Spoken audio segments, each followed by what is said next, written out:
Bom dia, irmãos. Graça e paz. Mais um domingo de sol, né? Mais um domingo de seca, né? Que atrapalha a voz da gente, né? A voz já não é bonita, ainda com um tempo assim consegue piorar, né?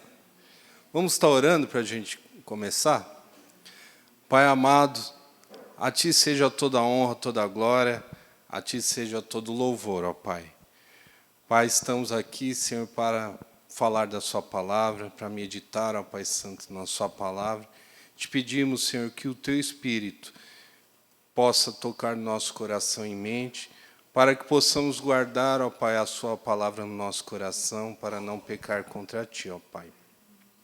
Ajuda-nos, ó Pai, a reter o que é bom, a reter, ó Pai Santo, o que transformará os nossos corações e mentes, e que, ó Pai, o Teu Espírito fale, ó Deus, a cada coração.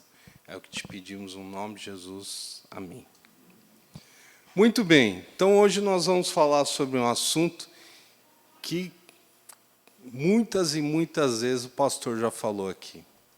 Não só o pastor Tamar, o pastor Lucas, todas as vezes a gente volta a falar sobre a queda, mas é importante que a gente entenda o seguinte, que mesmo que um assunto que a gente costumeiramente escute e saiba, é importante que sempre que for tocado, que o Senhor possa tocar nos nossos corações e fazer com que a gente consiga se alegrar com o plano dele, com tudo que ele demonstrou e deixou para cada um de nós. E quando a gente não sabe de um tema também, a gente louva a Deus, que Deus pode esclarecer de várias formas, né, sobre a palavra dele e nos ensinar. Então, assim, como diz, se eu não me engano, o pastor Daniel Santos, que a Bíblia é a única exposição que ela faz com que a gente, ainda que repetidamente a gente escute, né, a mesma história, né, a mesma doutrina, ela faz com que o nosso coração se alegre e com que a gente sempre veja um ponto melhor que o outro em cada exposição, né? Cada ponto, para quê? Para acrescentar no nosso conhecimento. E isso é bom, né? Isso é bom. Assim como nós, como pais, constantemente falamos aos filhos que toda vez ele tem que tomar mais cuidado, tem que fazer isso, tem que fazer aquilo. E muitas vezes ele fala, eu sei, pai. Mas a gente insiste, né, para que ele guarde, para que ele faça o que é correto. E assim também Deus faz com a gente. Ele, no plano, no drama bíblico, né, na história bíblica que ele vai demonstrando, ele sempre vai voltando o quê? Que o homem precisa de quem? De Cristo. Olha que legal, né? Deixa eu ligar aqui, né? Então é importante que a gente entenda a queda, por quê? Justamente por isso aqui, ó. A doutrina do pecado é fundamental para compreendermos o Evangelho. Veja só, se não existisse o pecado, se não existisse a compreensão que a gente tem sobre o pecado, todo o Evangelho ele faz o quê? Ele acaba não existindo. Por quê? Porque a Bíblia é dividida em 4 grandes, né, isso os teólogos reformados, né, principalmente da nossa linha de teologia, divide em 4 grandes grupos, que é o quê? Criação, queda, redenção, consumação e redenção e consumação. Ok? Então, assim, essas 4 divisões é o quê? É o que vai nortear toda a teologia. Então, nós vimos acho que até domingo passado, né? Não, domingo passado o Rodrigo já falou sobre Satanás, né? Acho que ele falou sobre Satanás e o reino parasita. Então, até um domingo anterior, a gente veio falando sobre a criação e o reino cósmico. Como Deus criou, né, como Deus formou, por que Deus formou, qual a finalidade, qual o propósito. Daí depois nós vimos o quê? O Rodrigo deve ter falado sobre a queda de quem? Da criação, mas ele falou da queda principalmente de quem? De Satanás, ok? Então hoje nós vamos falar sobre a queda do homem. Então o papel, né, de Cristo, ele sempre vai ser demonstrado já nos primeiros versículos da Bíblia. Ele vai demonstrar o quê? Cristo, né, sempre o holofote em Cristo, né? Por que Cristo vem? Qual a finalidade? Então, sem a doutrina, né, sem entender o pecado, não há necessidade de redenção em Cristo. E Cristo perde seu papel como o redentor do seu povo. Então, vamos abrir aí em 1 Pedro 3, 15 e 16. Vou pedir para o David. 1 Pedro 3, 15 e 16.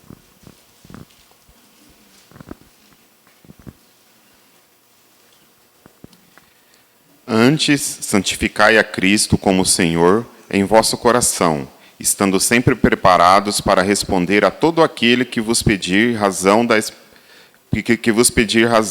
da esperança que há em vós, fazendo-o, todavia, com mansidão e temor, com boa consciência, de modo que, naquilo em que falam contra vós outros, fiquem envergonhados os que difamam o vosso bom procedimento em Cristo.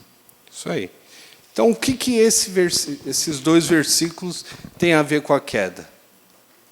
Vocês já pararam para pensar? Veja só, é importante a gente compreender a queda por quê? Pode falar, tá? Agora é a hora que pode levantar a mão e falar. Por que é importante a gente compreender a queda? Por que é importante, Gisele, compreender? Agora eu vou perguntando. E se estiver dormindo, eu vou chegar perto e perguntar, hein? Fez por nós, né? Eu acho que é para que a gente entenda o que Cristo fez por nós, né? O que mais? Pensa só, então, o seguinte, ó. Por que a gente tem esse mundo do jeito que é? Já parou para pensar? Por quê, né? Por que, por exemplo, por melhor que seja o casal, marido e mulher, sempre tem problema? Por quê? Por melhor que seja a educação dos filhos, tem problema, não tem? Por melhor que seja o país, talvez país que a gente até usa como referência, tem problema. Por quê? Por que assim, parece que está tudo indo bem, de repente tem um probleminha?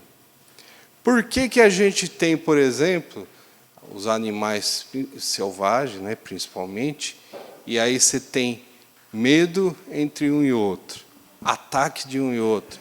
Por que quando a gente planta é difícil? Alguém já plantou aqui, tentou plantar qualquer coisa? Eu tentei uma vez lá, a Eliane resolveu fazer uma horta lá, daí a gente tentou, né? Fomos lá onde é agricultor. E aí você tenta plantar, você vê que é difícil. Daí você esquece, começa a brotar, impressionante, né? Então, assim, se a gente analisar tudo o que estava escrito sobre a queda, né, e o que o Senhor tem falado, né, na palavra dele, nós vamos ver que tudo se torna muito difícil, muito complicado. Quando o Senhor chama o homem, né, chama a mulher e chama a serpente, ele quer o quê? Ele fala: o que aconteceu, Adão? O que você fez, rapaz? Por que você fez isso? Você não tem consequência, você não consegue mensurar a consequência de um ato.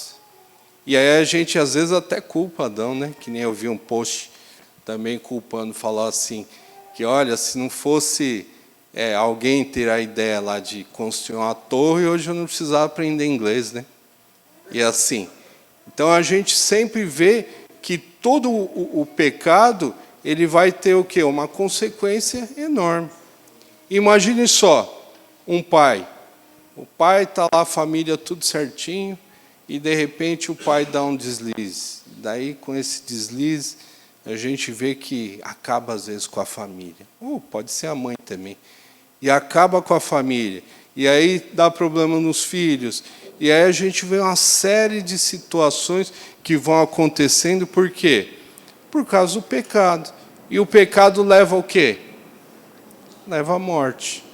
Então, assim, quando a Bíblia vai demonstrando, né, o que o pecado gera, ela não demonstra porque é um livro qualquer. E é por isso que a gente começou aqui com o livro de Pedro, Pedro falando sobre o quê? Ele vai falando sobre a defesa da fé.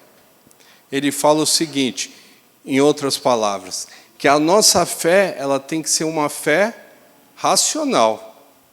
Certo? Sim ou não? Eu não posso falar assim. Por que você crê, irmã, que Jesus é o Senhor e Salvador?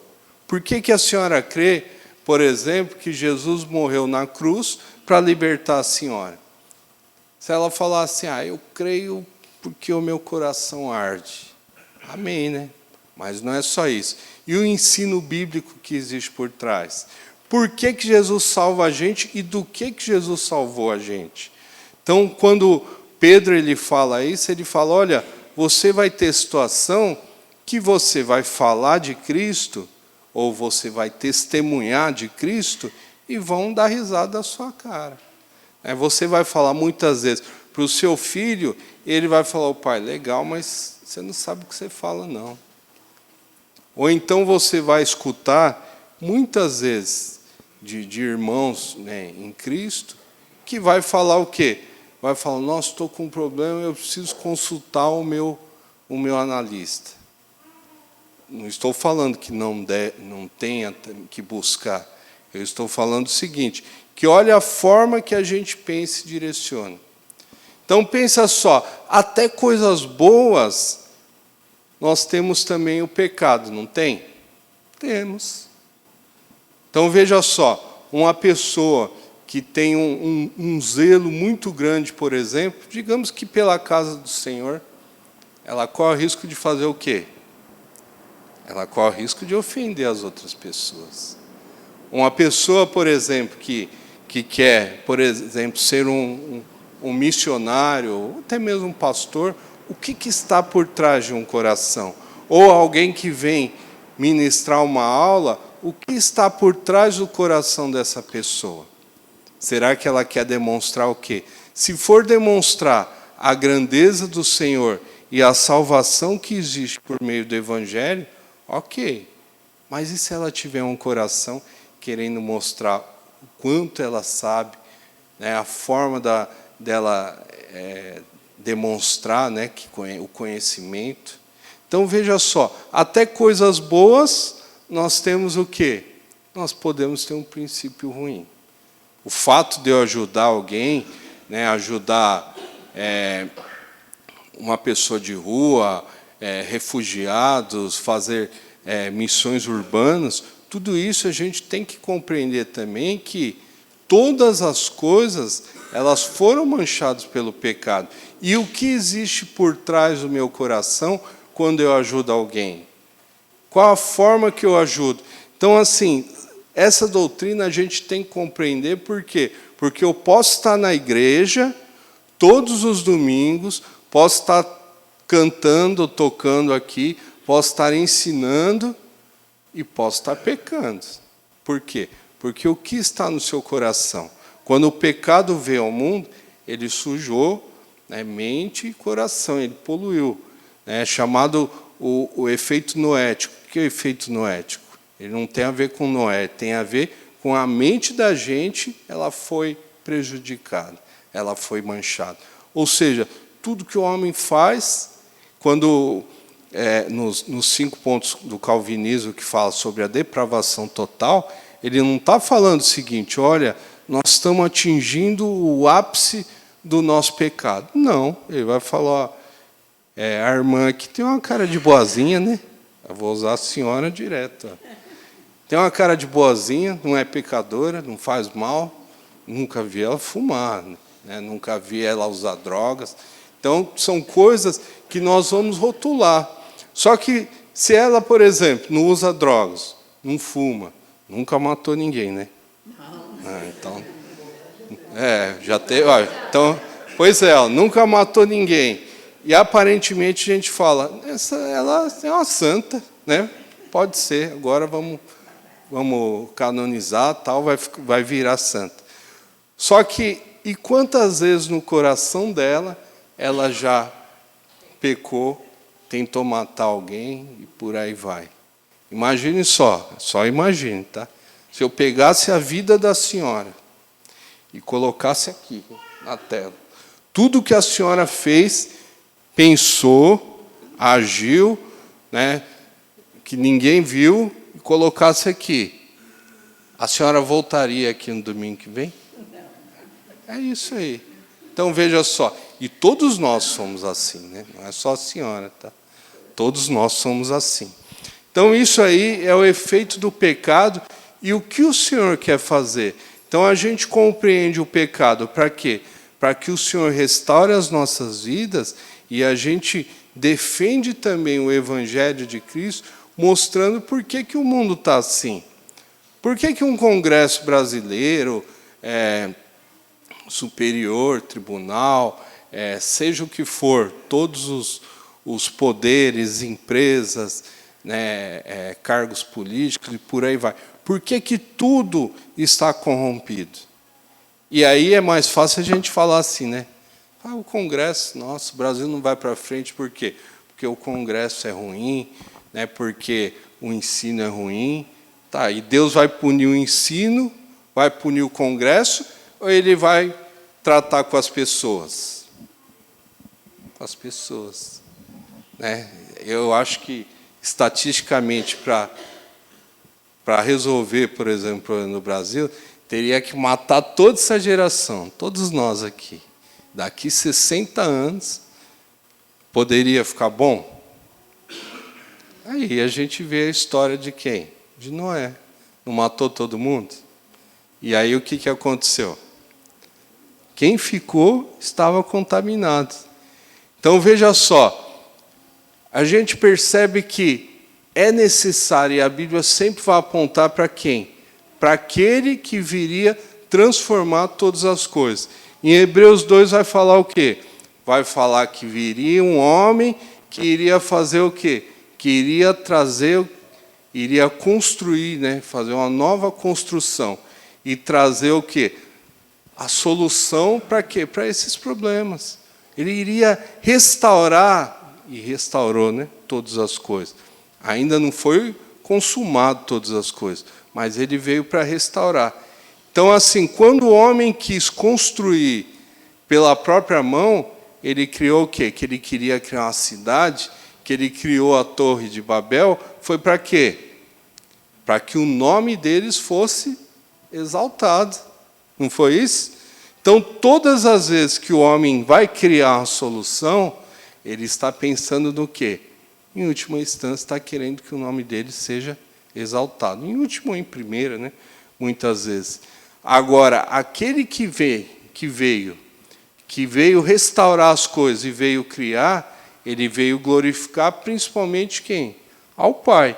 E quando ele glorifica ao Pai, ele também traz o quê? Ele vai trazer paz com toda a criação. Por isso que fala, né, em Isaías, que o cordeiro ficaria com o lobo, né, o homem com o leão, e por aí vai. Por quê? Porque essa harmonia que existiu, esse domínio que Deus deu para o homem, ele volta com quem? Com o novo homem, que é o quê? Que é o novo Adão. Então, veja só, por que é necessário o Cristo? Às vezes a gente vai fazer uma leitura bíblica sem a gente compreender o que foi o Gênesis, né, principalmente os capítulos, né, os primeiros. Se a gente não tiver uma boa compreensão disso, a gente não consegue compreender o final. Veja que, por exemplo, Quando fala em árvore da vida, ele vai falar em Gênesis e depois vai falar onde? Em Apocalipse. E no último capítulo. Por quê? Então, são coisas que a gente tem que pensar e refletir. Muito bem, vamos lá. Então, em nossos dias, muitos não acreditam mais em verdades absolutas. Há uma busca geral por liberdade e o certo e errado tornaram-se relativo na esfera pessoal. Isso é uma verdade? Sim ou não? Por quê? Sim ou não, explique, né? Não é assim? Falar sim, não é fácil, né? Agora explique. Por quê? Por quê? Pode falar aqui, irmão. O relativismo hoje tomou conta, todo mundo quer ter razão e ninguém quer estar errado. Acho que hoje em dia uma das coisas mais difíceis é reconhecer o erro. Até mesmo nos pedidos de desculpas, muitas vezes a gente fala, eu errei, mas foi por isso. Então já está anulando ali, né, justificando, querendo justificar o erro. Então eu acho que a verdade absoluta está sim na palavra e ela deve ser pregada e mantida, mas as pessoas não querem aceitar. Então, para confrontar o meu pecado, então eu digo que não é bem aquele sentido, não é bem isto, né? Eu quero distorcer. Por quê? Porque o pecado que habita em nós, ele jamais quer ser confrontado, né? Ele quer ficar ali como um bichinho de estimação.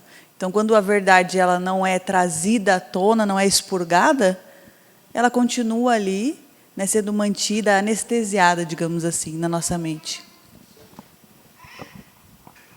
Mas veja só, e qual é a verdade? Vocês entendem o seguinte, se não existisse a Bíblia, o homem não teria o senso de verdade, o homem não teria o senso do que é correto. Então, a Bíblia é fundamental para isso. E as pessoas podem tentar de todas as formas, mas a própria forma dela pensar, dela agir, o que ela conhece sobre bem e mal, vai sempre estar relacionado ao quê? Ao que a palavra diz. Converse, por exemplo, com o pessoal, principalmente o pessoal de adolescência até, vamos dizer assim, até 22 anos. Converse. Converse com o pessoal que está aqui no Colégio Batista, ou que está no Mackenzie, ou que estão em universidade. Fala para eles sobre a Bíblia. Fala para eles que o problema deles, o problema do casamento do pai deles, o problema da forma que ensinam eles, que está relacionado ao pecado. Fala isso. Aí você vai ver. Se não tiver uma base, se a gente não construir, desde aqui, ó, quando eu trato pequenininho, passando aí pelas salas maiores, sala de breve catecismo, adolescente, mocidade e adulto, vamos ver o que vai dar. Nós vamos ter um problema aí que é o que acontece hoje em dia. Então, é importante o quê? Que a base cristã seja colocada no coração do quê? Desde já, do pequenininho. E aí sim, por isso que a Bíblia fala assim, filho meu, ouve, filho meu, escuta, atenta. Por quê? Atenta às coisas do Senhor, porque ela sabe que o Criador sabe as consequências que tem da desobediência. Não é isso que a gente fala para os nossos filhos? É. Às vezes o filho fala, nossa, como é que você sabia? Como é que eu sei? A gente tem experiência, não tem? Então a gente sabe que vai dar errado. Agora, a mesma coisa, a gente fala uma coisa para os nossos filhos, só que quando Deus fala, a gente não quer escutar. Por que será também que a gente fala em escutar a Deus, mas a gente tem problema em ler a Bíblia, não tem? Tem. E como tem? E como diz o pastor Dario, ele fala o seguinte, que o problema de ler a Bíblia, pensa na leitura, quem está fazendo aquela leitura bíblica, pensa quando chega em Levíticos. Chega em Levítico é difícil, é um livro, né, difícil entender. E aí fala de coisa de sangue, vai falar que age assim, de todo um cerimonial que existe.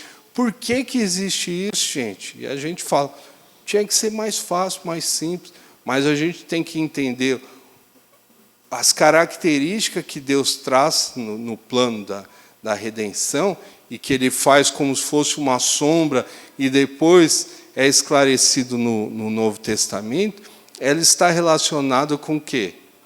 Está relacionado com a justiça de Deus, com o amor de Deus e outros atributos que ele tem.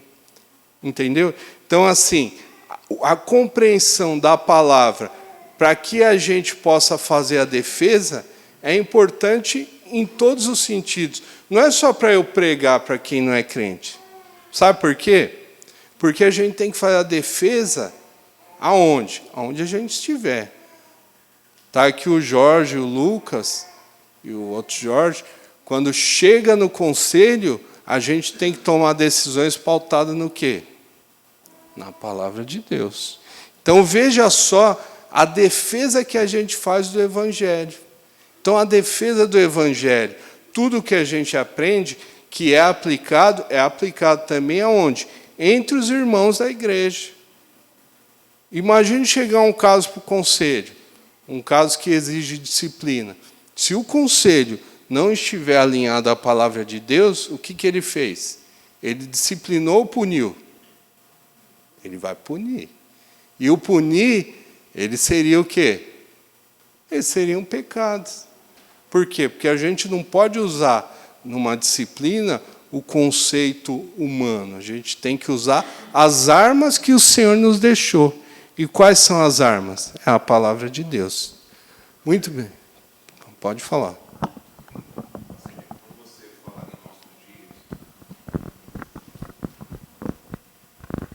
Só uma observação assim, que eu vejo uma luta da igreja hoje. Quando você fala em nossos dias, o tempo atual, né? Aí no finalzinho você falou que tudo o pessoal quer levar para uma esfera pessoal. Mas o que é certo ou errado? É o que está escrito. E a gente, tipo assim, tem que defender hoje a Bíblia com unhas e dentes, porque ela está original. No início, quando Deus falou para Adão, ele tinha que dar uma regra ali. A regra era obedecer. Se não tivesse essa regra, não teria obediência, que ele poderia fazer o que fosse. A gente vai pegando atualmente, na Colômbia, para poder diminuir a criminalidade, o que eles fizeram? Alteraram a lei. Lá nos Estados Unidos, acho que tem um estado, acho que é a Califórnia, até $950 não é mais furto nem roubo. Diminuiu a criminalidade, porque não é mais roubo isso. Hoje está tendo a discussão no Brasil da maconha, que até 60 gramas, o porte não é mais crime. Com isso, o que eles entendem? Diminuímos o crime, porque agora pode transportar. O que vai ter na sociedade uma briga grande assim para a igreja, que eu vejo, é querer mudar alguns trechos da Bíblia. Para quê? Se não está na Bíblia, não é pecado. Então, tipo assim, eu entendo que é uma luta que vai ter da igreja com isso aí. E veja que isso não é novo. Se a gente pegar, por exemplo, no primeiro cânon feito por Marcião, né, um herege, que ele não gostava de judeu. Então, ele só considerava o que? Os escritos de Paulo e Lucas, né, que Lucas não era judeu. Então, muitas coisas que existiam no Velho Testamento, ele quis apagar. Hoje nós temos igrejas que elas falam o seguinte, que são igrejas do quê? Do Novo Testamento. Por quê? Porque o Velho... Então, assim, não adianta você querer apagar a lei, e isso aí com Deus não dá certo, não, né? Não existe. A lei do Senhor existia antes dos 10 mandamentos, e já tinha passado a lei. Já existia a formulação.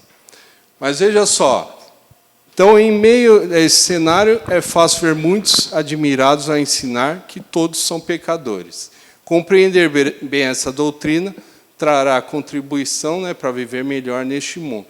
Somente quando o homem reconhece suas limitações e descansa em Deus, é que ele encontra a paz verdadeira e herda a salvação.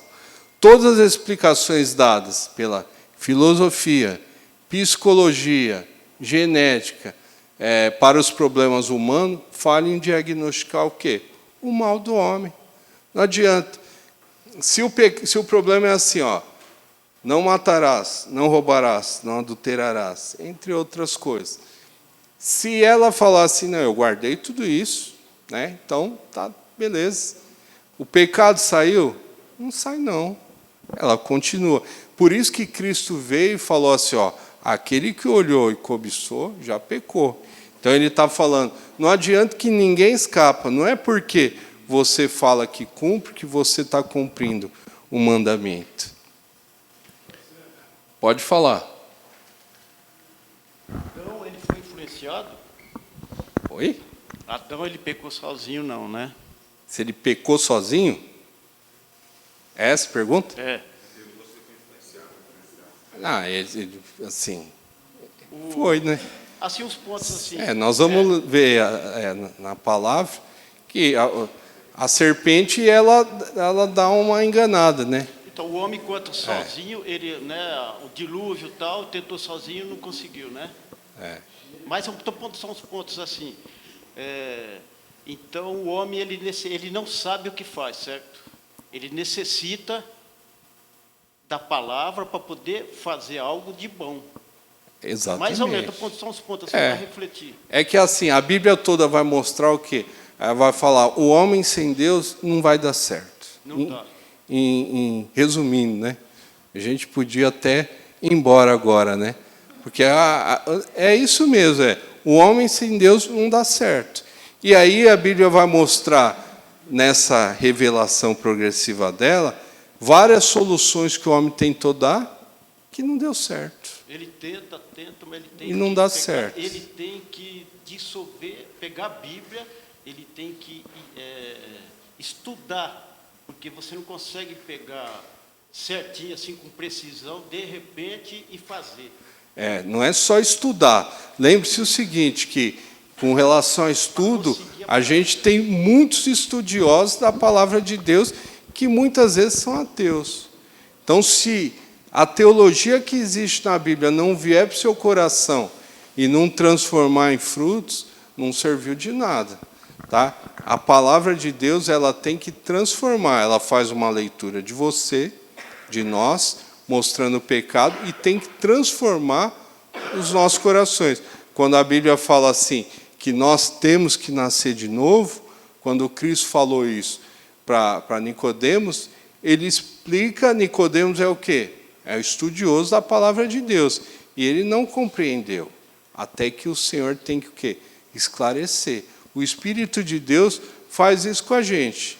Ele esclarece também e aí vai trabalhando o que a palavra de Deus diz. Bom, eu acho que eu pulei aqui, né? Não, é aqui mesmo. Então vamos ver o relato, vamos abrir em Gênesis 3. Aqui é rapidamente, né? Então o relato de Gênesis 3 tem que ser uma verdade, por quê? Lembrando o seguinte, se eu pisar, pense, se eu pisar numa barata, qual é a consequência que eu tenho? Só de nojo, né? Não vai acontecer nada. Se você matar, vai aumentando o bicho aí, né? Matou um rato, nada. Daí mata, por exemplo, um mico-leão dourado. O que vai acontecer? Você vai ser preso por quê? Por causa de quem ela cometeu a ofensa, não foi isso? Então, assim, agora vamos pensar o seguinte: a ofensa que o homem fez para o Criador do universo é uma coisa que só paga com sangue. Você não está falando de matar um outro homem, você não está falando de matar um animal, você está falando do Criador do universo.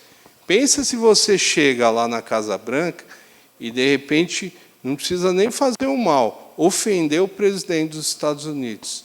Então, a consequência, né, do seu crime, ela é muito maior em virtude de quem você ofendeu. Não é assim que funciona? Então, quando o homem ofende o Criador, ele tem toda essa consequência. Tá?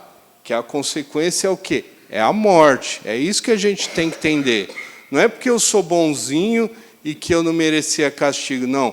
É que o homem ofendeu o Todo-Poderoso, aquele que criou todas as coisas, que a gente, por mais que a gente tenha, a gente não consegue compreender.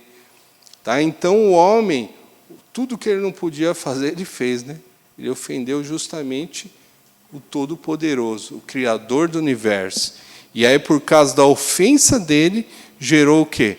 Gerou essa consequência terrível.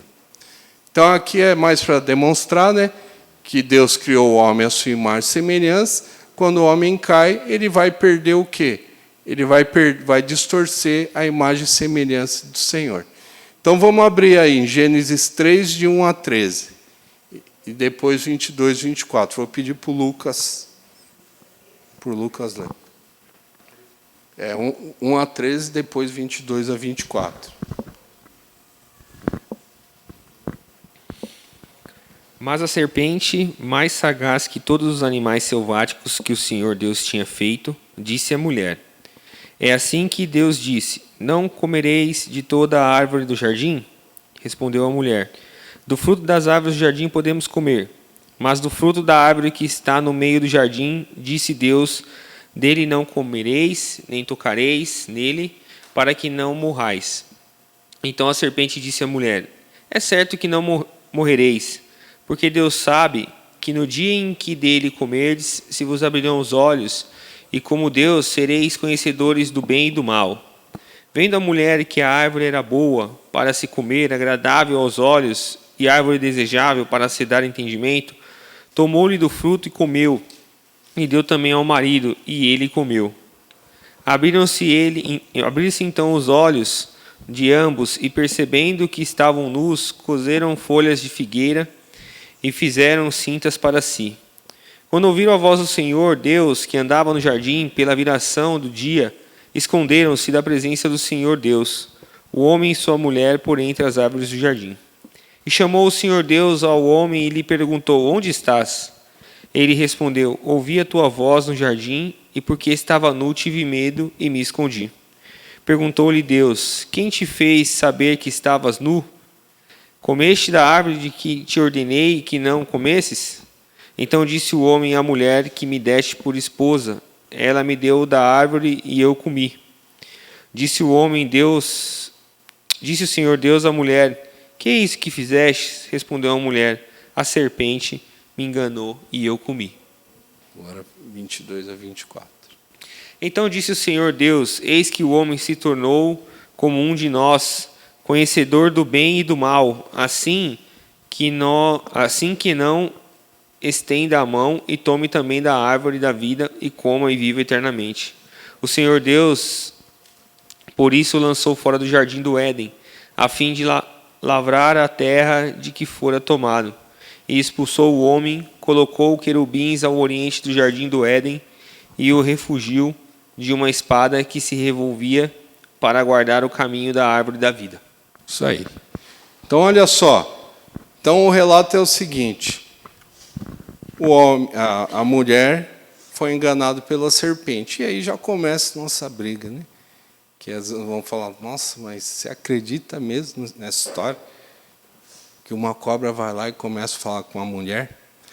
Logicamente, conforme os especialistas, cobra e serpente, existe aí uma divisão, né? Se eu não me engano, nem toda serpente é cobra. Tem uma divisão aí, ela é pequena, mas existe. Mas o que os teólogos percebem, né, nesse desenvolver, é que a cobra, ela tinha sim, tinha alguma coisa nela, ou ela, principalmente quando diz lá que a cobra é mais sagaz, ela dá a entender que essa sagacidade dela, ela está relacionada com a mesma palavra usada para os conselheiros do rei.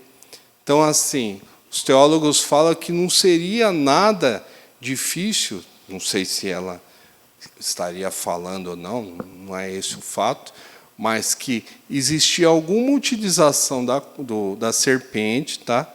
Para quê? Para que o homem tivesse alguma facilidade. Como, por exemplo, o homem usa o cavalo para quê? Então, não é difícil o homem pegar e montar num cavalo. O homem pode usar o boi para quê? Para arar a terra, e por aí vai. Então, o homem ele pode usar os animais para algumas coisas. Então, é isso que dá a entender né, no texto, principalmente, que os teólogos defendem. Tá? Então, não é de estranhar que ela estivesse escutando, ouvindo, né, alguma coisa relacionada a isso. Não sabe se em palavra, aí a gente não tem como saber, porque ninguém viveu na época aqui para contar. Né? Então, olha, acontece que houve o quê? Houve um teste. E aí, o que aconteceu nesse teste? O homem falhou. E nós vamos ver que tantas outras vezes existe o teste também. E Deus coloca o quê? Ele coloca as situações para quê? Para que o homem demonstre as decisões que ele toma. A mulher se sente atraída pelo fruto, sem resistir, come do fruto. Isso aqui está relacionado ao fruto, mas acontece que o pecado, ele é assim que acontece, não é? Nós somos atraídos. E quando o cara é atraído, a pessoa é atraída, o que ela faz? Ela vai lutar até conquistar. Não é o que Tiago fala? Nós já vamos ver isso aí.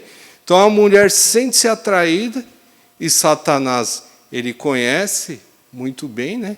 Ele sabe como funciona o pensamento humano, e aí ele tenta, né, enganar, desenhar de uma outra forma, né, e fala, não, pode comer aí que vai dar certo, você vai até emagrecer. Né? Podia falar isso. Mas acontece o seguinte, que a mulher sentiu, e esse pecado dela, né, essa forma esse pecado não, esse teste, né, que Deus sabia que isso aconteceria, né, mas aí seria uma outra aula. Acontece o seguinte, que nesse pecado ela pega e oferece para o marido. E o marido também, sem pensar e sem questionar, ele come. E aí percebe um erro. E assim que ele percebe o erro, o que vem? A culpa e a vergonha. E aí a gente vê o quê? A demonstração da estratégia do diabo e a fragilidade humana. É diferente com o pecado que a gente comete? Não é, né? Então veja que a história do Gênesis lá do início, que a gente fala da queda e culpa Adão e Eva, a gente comete a mesma coisa. E nós estamos falando de quantos e quanto tempo depois, quantas histórias depois, quantos ensinamentos depois. Lembre-se que nós temos todo o cânon fechado, que a gente já sabe o seguinte, que o resultado do pecado é o quê? É a morte, sim, é a separação de Deus. Existe o quê? Ou você está embaixo vamos dizer assim, do contrato de Adão, ou você está embaixo de quê? De Cristo. Se você não for nova criação, o que acontece? A sentença é a morte. Então, quando você está com Cristo, a sentença é o quê? É a vida. Não foi o que o irmão disse aqui na frente? Que ele falou assim, quais os benefícios de estar com Cristo, não é? Em outras palavras, é o quê? É a vida que ele te dá. E o irmão falou o seguinte, ele falou que o texto sugere que é o quê? Que é um direito.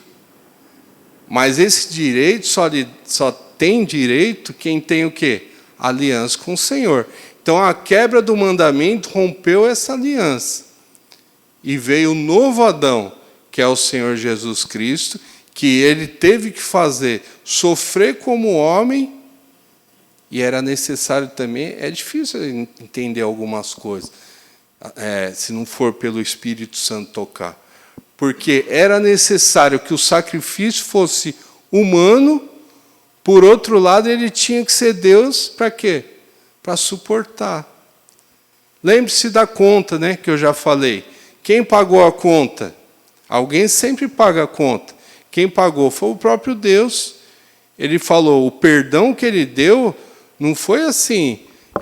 O perdão que ele deu foi o quê? Para cumprir a justiça, ele deu o próprio filho dele. Então, ele pagou a conta pelos nossos pecados. E é isso que a gente tem que entender. Para fazer tudo isso, a gente vê o que significou a queda ou comer o fruto, né? Às vezes fala assim, o que é isso? Só porque comeu uma maçã, né? Que as pessoas até falam que é uma maçã, né? Pode ser que seja, né? Mas ninguém sabe que fruto que é.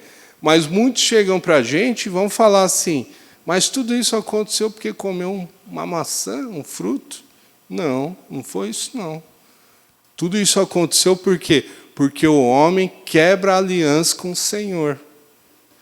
E quando ele quebra a aliança com o Senhor, a sentença dele é a morte. O que aconteceu aqui? O homem perdeu o direito do quê? Da árvore da vida. O homem não perde o direito da vida? Perde. Então, quando o Senhor fala assim e protege, né, que a Bíblia fala que existe a proteção, né, em relação à árvore da vida, ele não está falando o seguinte, não, vou proteger porque se escapar alguma coisa e o homem comer, pronto. Não, ele perdeu o direito ao acesso da árvore da vida. Olha só o que aconteceu. Por isso que em Apocalipse ele vai falar que em Cristo o homem volta a ter direito ao acesso à árvore da vida. Olha que eu fico maravilhado, eu acho isso fantástico. É muito bonita a história.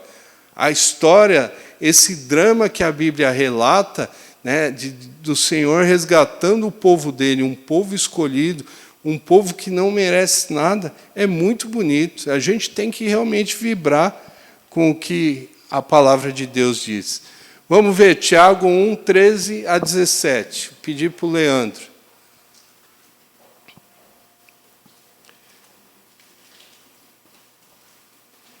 Tiago 1, 13 a 17. Pode ler, Leandro, por favor.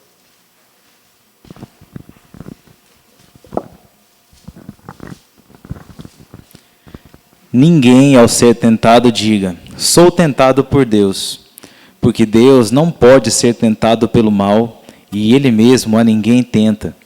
Ao contrário, cada um é tentado pela sua própria cobiça quando esta o atrai e seduz. Então, a cobiça, depois de haver concebido, dá à luz o pecado, e o pecado, uma vez consumado, gera a morte. Não vos enganeis, meus amados irmãos. Toda boa dádiva e todo dom perfeito são lá do alto, descendo do Pai das luzes, em quem não pode existir variação ou sombra de mudança. É isso aí. Então, assim, de quem é a responsabilidade do pecado? Nossa. Por quê? Porque a gente é tentado, mas a gente cai naquilo que o nosso coração deseja. E o desejo do seu coração pode ser um desejo de algo que você fala assim, por exemplo, eu cobicei uma mulher, um presbítero casado, né? Nem preciso falar o que é. Agora, isso vocês vão me sentenciar, vão falar assim, está em pecado, né? Vai arder no mármore do inferno. Agora, se eu falar o seguinte, eu vou vir aqui pregar a palavra do Senhor, mas eu quero que você deixe aí o seu like, né? E aí tenha não sei quantas visualizações. E vocês estão vendo? Eu posso ter uma coisa que eu pego, que é pregar a palavra de Deus, que é uma coisa belíssima e um dever de todo cristão, e usar isso como o quê? Como o meu próprio coração querendo atingir. É mais ou menos assim, né? Quando eu dou bronca na minha filha, ela vem e pede desculpa. Pai, eu errei. Eu sei que a Bíblia fala isso, né? Eu estudei isso. Tá bom, Ana. O que você quer agora? Daí ela fala o seguinte, pai, eu posso fazer isso, isso, isso? Eu juro para o senhor que eu não vou errar mais. Vocês estão vendo como é o coração humano? É assim. Então, ela sendo criança, né, vai fazer adolescente, ela tem a mesma resposta que eu tenho com relação a Deus. A gente pensa da mesma forma. A gente fala, Senhor, eu errei, eu pequei contra o Senhor. Eu juro que se não acontecer nada, eu vou te servir. Né? Eu vou estar na sua casa, eu vou fazer isso. Passa 2 domingos, some. Às vezes para até de orar. Se o problema foi embora, a gente às vezes até esquece do Senhor. Por quê? Porque a gente tem um coração pecador. Por isso que a gente tem que se avaliar, que a Bíblia vai, constantemente a gente vem aqui na igreja E a gente tem que lembrar todo domingo que nós somos pecadores e precisamos da graça do Senhor. Então, ó, o plano de Satanás é o quê? Distorcer o que Deus diz. E essa distorção não existe hoje em dia? Demais. Todos os livros, entra em site, né, que você vai ver falando pessoas que muitas vezes não leu um capítulo da Bíblia e fala que a Bíblia não sabe o que fala. A Bíblia não sabe o que fala. O próprio Deus não sabe o que fala. Ou os pastores, eu já ouvi até dizer isso, quem traduziu a Bíblia é porque tinha interesse do quê? Tinha interesse de direita. É um negócio que não faz nenhum fundamento. Então, assim, mas infelizmente a gente percebe isso, né? Satanás transforma Deus em um ditador. Transforma Deus em ditador? Sem dúvida, né? Aí fala, eu vou ser crente, por quê? Porque a Bíblia diz que eu não posso fazer isso, isso, aquilo, que o Senhor constrói as coisas, cria as coisas e eu não posso fazer. Não é isso que a Bíblia diz. Agora, o que Satanás falou no começo? Ele falou, não foi assim que o Senhor disse que você não pode comer? Daí a Eva fala, não foi isso. Deus falou que eu não podia comer da árvore. Eu falo, mas não se preocupa não, você não vai morrer não. E de fato, na hora, ela não morreu, né? Ela só morreu depois e sentenciou todos nós aqui. Né? Daqui 100 anos, nenhum de nós vai estar aqui. Talvez uma plaquinha, né? Lá atrás, a gente vai ser lembrado. Se não, é até esquecido. Homem e mulher hipnotizado pela serpente. A mulher atraída pelo fruto e pelas promessas, come e entrega ao marido. O pecado não é somente transgressão, mas quebra da aliança. Esse é o pior. O Senhor visitava eles, o Senhor falava com eles. E hoje em dia, se não fosse por Cristo, a gente só falaria com... A gente nem chegaria, né, se não fosse por Cristo. Era necessário todo um ritual de sangue para quê? Que era uma sombra do que Cristo faria. Se não fosse por Cristo, essa distância continuaria. Então, comer a árvore significaria desejar para si o lugar de Deus e assim romper a aliança, o laço de amor que existia. Comer desse fruto indicava morte certa. Por isso, Deus alertou. Quando Deus fala para ele não comer, e ele acaba comendo, é porque Deus sabia que o pecado iria distanciar o homem. O que o Senhor fazia de conversar com o homem, acabou não existindo mais. Então a morte existia. A aliança foi quebrada, o homem se afastou. Por isso que quando Jesus morre, né, e começa aquele tremor e rasga-se o véu, é como se uma bomba fosse uma bomba atômica. Quem assistiu lá o Oppenheimer, né, que é o filme da bomba, que a bomba começa a consumir tudo. Imagina o Espírito de Deus vindo quando se rasga o véu. O poder de Deus, e que quando Cristo fala, está consumado, ou seja, tudo o que tinha que ser feito, foi feito. E agora o que acontece? Por causa dessa obra, Deus volta a ter o quê? O relacionamento direto com o homem. Por causa da obra de Cristo. Olha a importância que tem. Isaías 29:13, vamos ler. Pedi para a Anne ler. Isaías 29:13.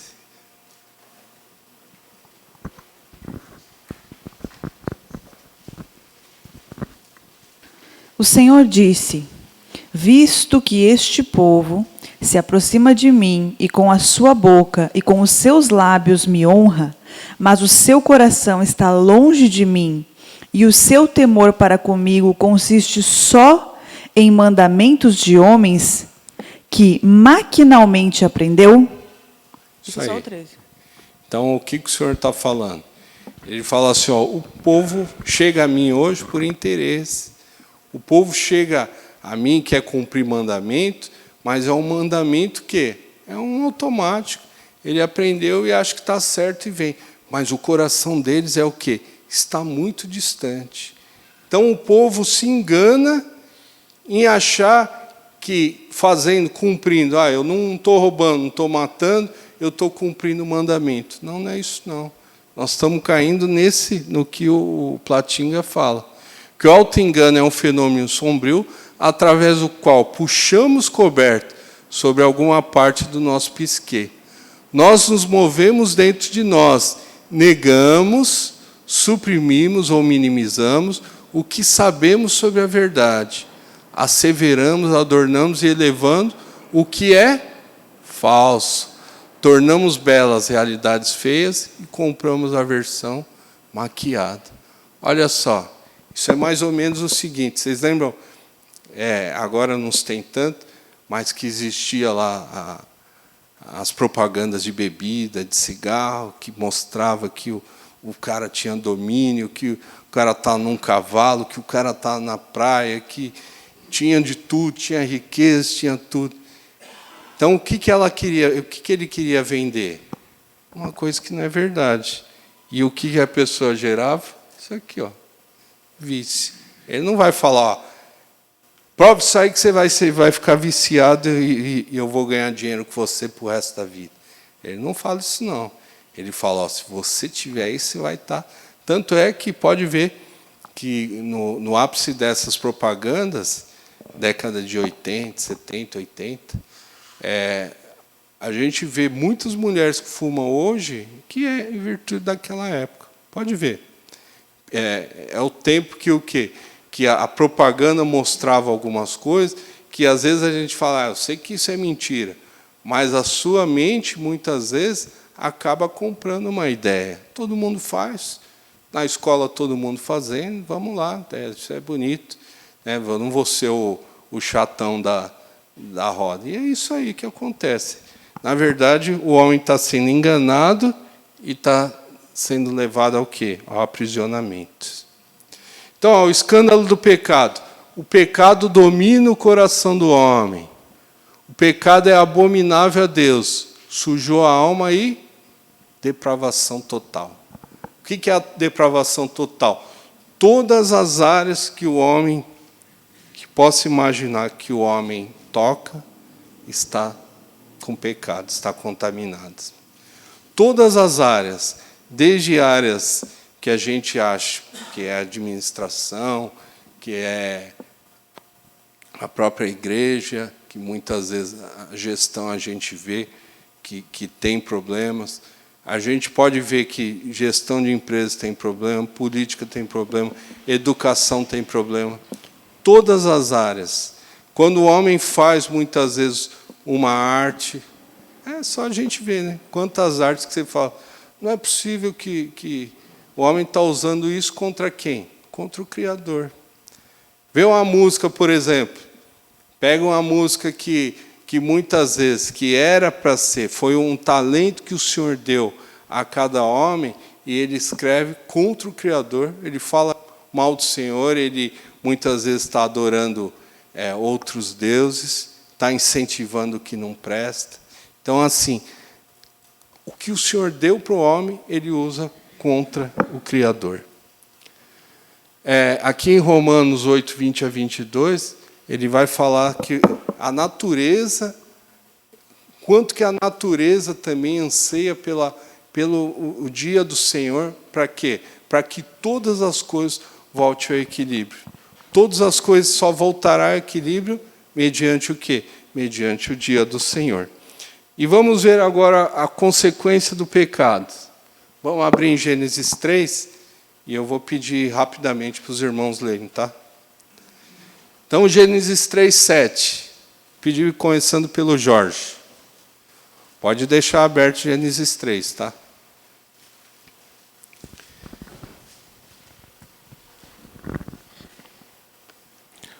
Abriram-se, então, os olhos de ambos, e percebendo que estavam nus, coseram folhas de figueira e fizeram cintas para si. Então, olha o que aconteceu aqui, ó. Após o pecado, o que aconteceu? Sentimento de vergonha. Após o pecado, sentir o peso de uma consciência culpada. Então a gente vê a vergonha e a culpa.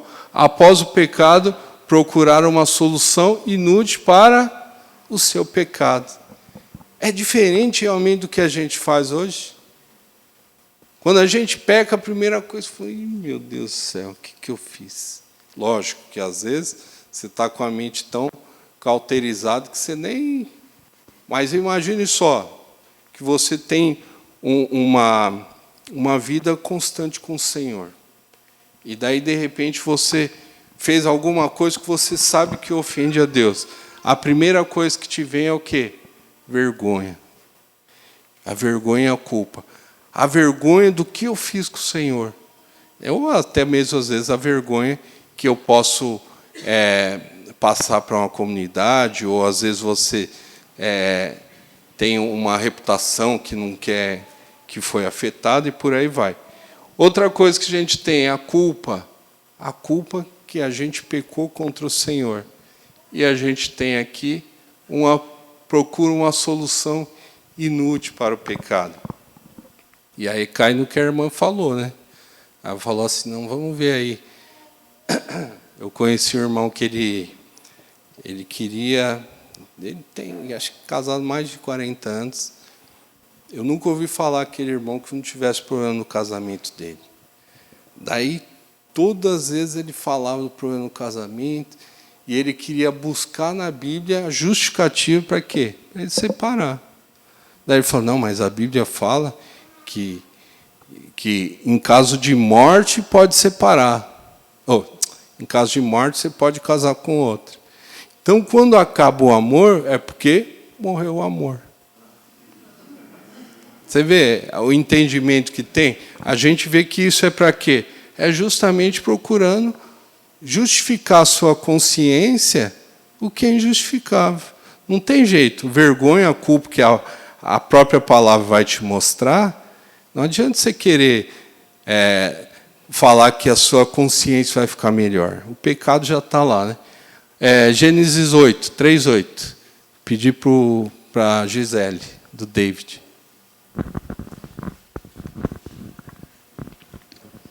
Quando ouviram a voz do Senhor Deus, que andava no jardim pela viração do dia, esconderam-se da presença do Senhor Deus, o homem e sua mulher, por entre as árvores do jardim. Isso aí. Então parecia o quê? Parecia uma criança, né? Quando o pai chega, fala, menino, agora você vai ver. O menino, ó. Eu lembro que quando minha mãe falava assim, ó, seu pai vai chegar, eu vou contar para ele. Daí, antes dele chegar, eu procurava me esconder, né? Embaixo de guarda-roupa e tal. Mas nem sempre dava resultado, né? Bom, após o pecado, há uma fuga de responsabilidade. Gênesis 3:10. Pedi para o Davi.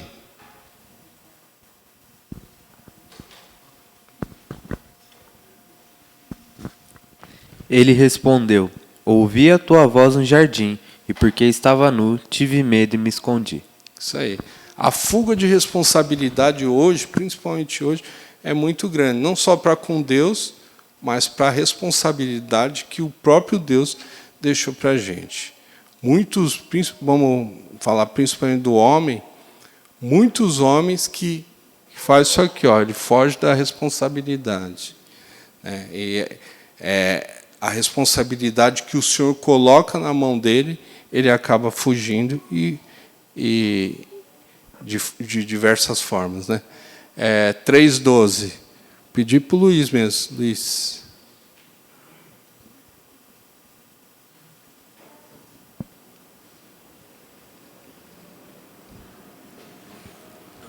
Gênesis 3:12. Então disse o homem, a mulher que me deste por esposa, ela me deu da árvore, e eu comi.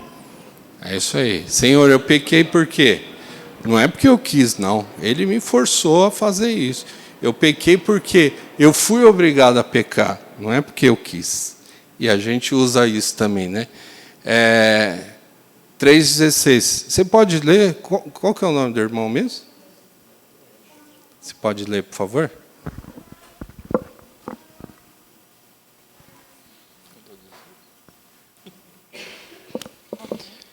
E a mulher disse, E a mulher disse: multiplicarei sobremodo o sofrimento da tua gravidez, e em meio às dores darás à luz filhos. E o teu desejo será para o teu marido, e ele te governará. Isso aí, né? Então, assim, eu não sei qual é a dor da gravidez, né? Eu sei que hoje tem aí a cesárea que deve aliviar um pouquinho, mas depois sei que tem consciência. Mas acontece que a sentença foi dada.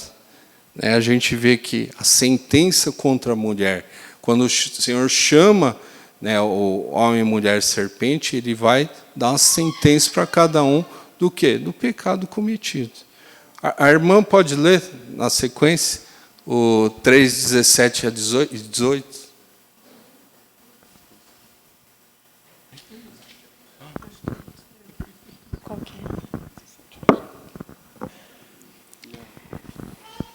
E Adão disse: visto que atendeste à voz de tua mulher e comeste da árvore que eu te ordenara não comesses, maldita é a terra por tua causa, em fadigas obterás dela o sustento durante os dias de tua vida.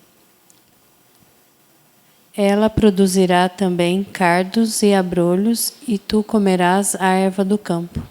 Isso aí. Então a terra também.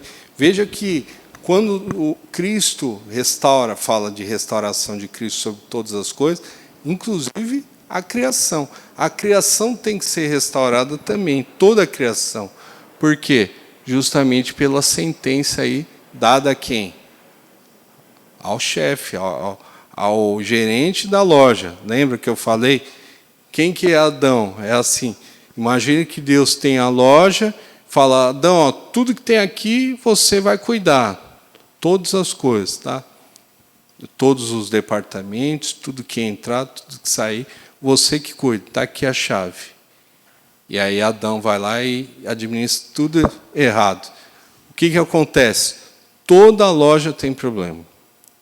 Imagine se teria problema de estoque, teria problema de compra, teria problema de qualidade, por aí vai.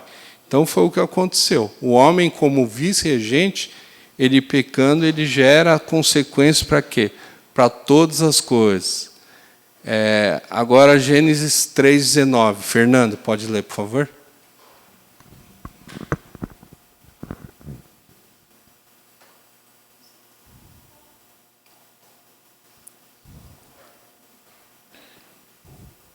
No suor do rosto comerás o teu pão, e até que dormes na terra, pois ela fostes formado.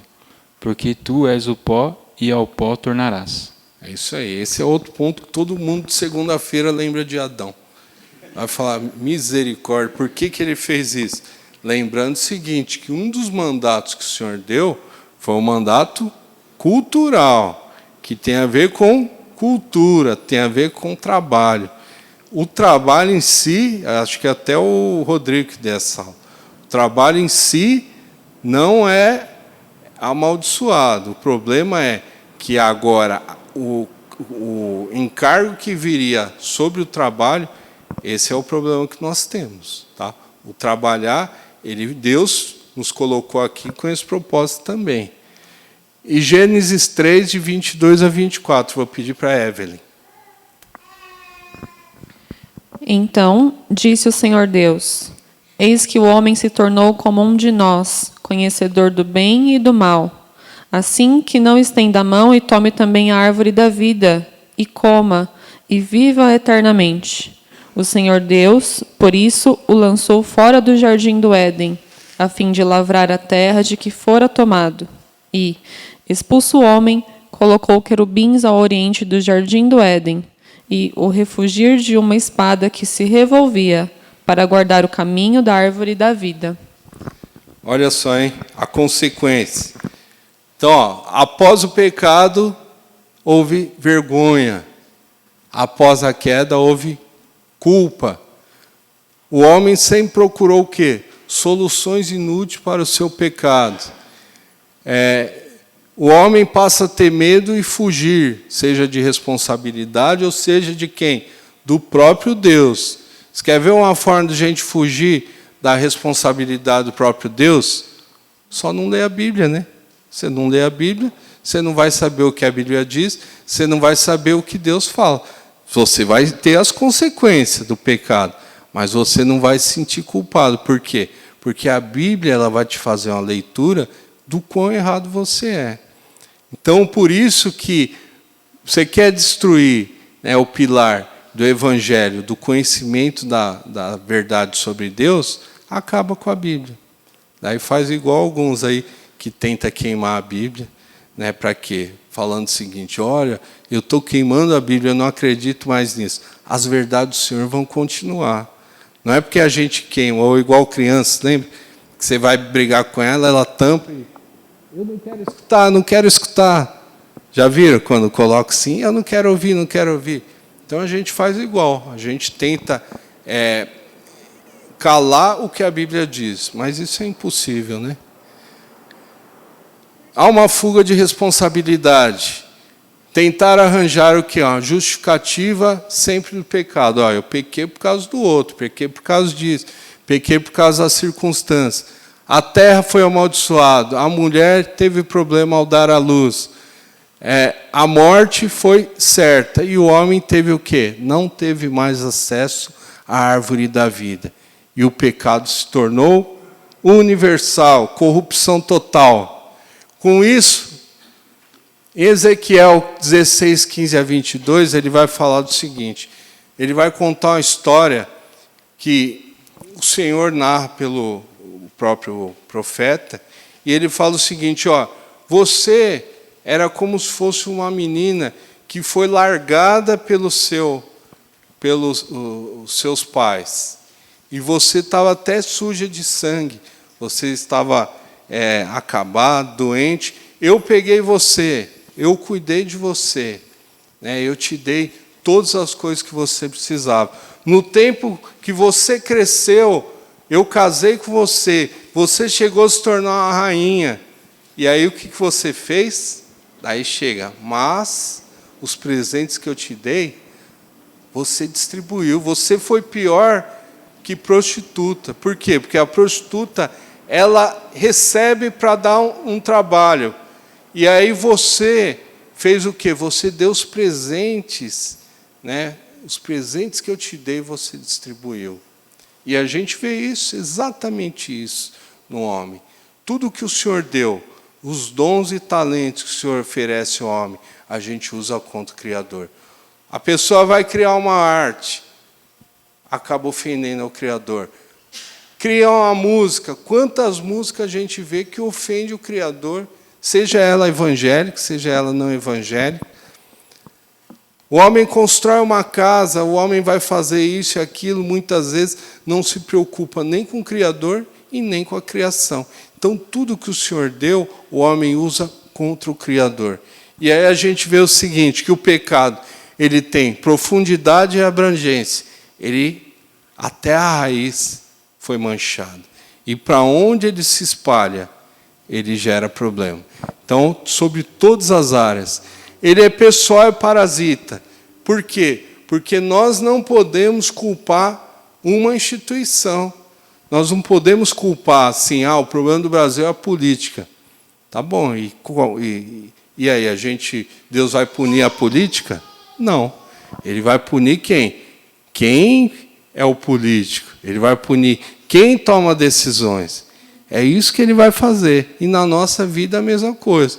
O problema não é a sociedade. O problema é o quê? São indivíduos. O pecado está nos indivíduos.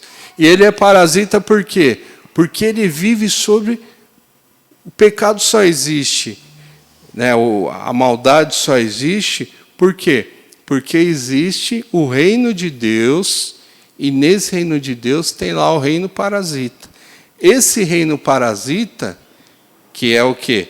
Que é o homem pecando, que aí a gente conhece toda a história, né? Por causa da queda, Satanás ele teve autoridade para agir, e aí o homem, consequentemente, pecando, e ele pecando, ele era necessário que viesse aquele que tiraria o homem do reino das trevas e passaria para o quê? para o reino do seu Filho. A gente vê também que o pecado é mundano e secular. O que ele diz aqui? O que significa isso? Que hoje a gente pode falar o seguinte, se você for ser médico, seu filho vai ser médico. É legal ou não? Deus abençoe, vai na fé, né? Vai ser um homem de Deus. Seu filho for ser um ator, filho, você vai trabalhar onde? Imagina você trabalhando na Rede Globo. Você vai fazer que tipo de filme? Você vai fazer novela? Você vai falar, não, isso aí não é legal não, isso aí é pecado. Você viu como você rotulou? Mas se ele for um médico, né, que fala, que a gente já escutou isso, que ele vai falar o seguinte, você tem uma filha de meses, mas o seu convênio cobre só X, eu vou fazer a cirurgia só depois que o seu convênio me pagar. Você entendeu? Então, a gente não consegue ver que o pecado ele está em todas as coisas. Então, por isso que a nossa mente ela acaba rotulando algumas coisas e outras não. Eu posso ser um professor e ensinar só coisa errada. E posso ser um professor que dou aula pensando no quê? Nos princípios que o Senhor colocou no nosso coração. E para finalizar, negar a queda do pecado é como negar a existência de uma doença gravíssima. A negação não fará ela desaparecer. Então não adianta você falar o seguinte, não existe pecado, não, tudo é relativo, né? O que é pecado para um não é para o outro. Não, tem certo, tem errado, e a Bíblia, você pode falar o que for, fazer o que for, um dia você vai estar diante do Senhor. E aí, não adianta falar assim, não, se eu estiver diante do Senhor, eu vou falar isso, isso e isso para Ele. Daí a gente fala, onde diz a Bíblia mesmo? No livro de Jó, lembra de Jó? Que quando ele falava, eu queria uma audiência com o Senhor, e o Senhor fala, audiência marcada, vamos lá. Daí ele fala, ele nem fala nada, né? O Senhor fala, onde é que você estava quando eu fiz isso, isso, aquilo, ou quando eu desenvolvi isso, isso, isso. E aí Jó fala o seguinte, ele fala, Senhor, me desculpe que eu falei coisa aí que eu nem sabia, viu? Eu tenho até que fechar a boca diante do Senhor. E é assim, se você estivesse diante do Senhor, você ia se derreter de medo, nós iríamos se desmanchar. A Bíblia fala isso. Agora, quem sou eu para falar? Não, se eu estivesse diante de Deus, eu ia falar umas verdades para Ele. Não existe isso, não. Você ia derreter de medo e ia saber que Ele está te condenando de forma justa. Precisamos abandonar... Precisamos abandonar nossas folhas de figueira e deixar que Deus mesmo nos vista com a justiça de Cristo. Somente Cristo nos leva à árvore da vida. Quando o Senhor tira o acesso do homem e fala, o homem pecou, não tem direito a acesso à árvore da vida. Veio aquele Deus Todo-Poderoso que falou, através do meu sacrifício, o homem tem o direito à árvore da vida. Sabe por quê? Porque Ele nos reconciliou. E Ele nos reconciliando, Ele nos dá o quê? A aliança. A gente volta a ter a aliança com o Senhor. E a aliança do Senhor nos dá o direito à vida eterna. Que o Senhor toque nos nossos corações, que a gente compreenda que essas verdades não é só para a gente achar bonitinho, né? Achar a história de escola dominical de criança, mas isso é a realidade das nossas vidas. Isso é a minha vida e a sua vida. É o que a gente crê e sabe, que a gente depende de Cristo para quê? Para ter a vida eterna com Ele. Essa é a realidade. Né? E uma realidade de vida não pode ser mentira. Ela tem que ser contada. Que hoje a gente tem a vida eterna, por quê? Defesa com mansidão, né? Com todo amor e mansidão, como Pedro diz. Mas ele fala, mas defenda a sua fé. Defenda para quê? Para que mostre que a nossa fé existe uma racionalidade. A nossa fé tem uma história. A nossa fé vai mostrar de onde o homem saiu, aonde ele está e por que ele está. E é isso que a gente defende. E por isso que estamos aqui, louvando no primeiro dia, no dia do Senhor, louvando e adorando ao Senhor. Vamos orar? Pai amado, muito obrigado, Senhor, porque o Senhor esclarece os nossos corações com as suas verdades, ó Pai. Que o Teu Espírito trabalhe em nós, ó Pai, nos ensinando a compreender o que o Senhor tem, ensinando, ó Pai, a olhar, ó Pai Santo, para as nossas vidas, enxergar o pecado, ó Pai Santo, e corrigir, ó Pai, pelo Seu poder. Precisamos de Ti, ó Pai Santo, em todos os momentos, e dependendo do Teu Espírito, ó Pai. É o que eu te peço, Senhor, que haja sempre, Senhor, a Tua presença nos conduzindo pelo caminho correto. No nome de Jesus, amém, Senhor.